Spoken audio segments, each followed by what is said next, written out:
জানেন যে সাবেক ত্রাণ ও দুর্যোগ প্রতিমন্ত্রী ডক্টর এনামুর রহমান এনামের কথিত পিএস শেখ সাইদ তাকে ধরার জন্য ঢাকা ডিবি উত্তরের একটি টিম দীর্ঘদিন যাবৎ কাজ করছে। আজকে তথ্য প্রযুক্তির মাধ্যমে জানতে পারে যে সে সাভার এলাকায় প্রবেশ করে এবং তার নতুন বাসা সাভার নামাবাজার এলাকা থেকে ধরা হয়। সে বাসায় পুলিশ যখন ধরতে যায় তখন সে বাথরুমে লুকায়িত ছিল।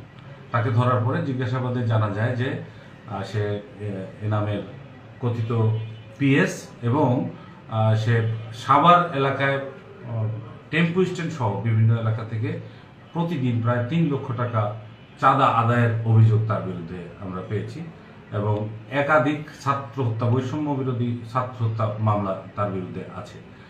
সে প্রকৃতপক্ষেই খারাপ ব্যক্তিত্ব। তাকে আমরা জিজ্ঞাসাবাদ করেছি। জিজ্ঞাসাবাদে সে জানায় সে প্রথমত সেলসম্যান ছিল, তারপরেই তার এই শত কোটি টাকা বনে যাওয়ার কাহিনী চাঁদাবাজির মাধ্যমে।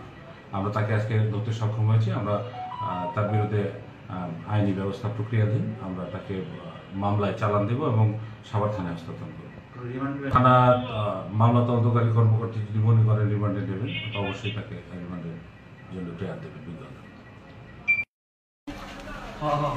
দাঁড়ান, এখানেই থাকেন।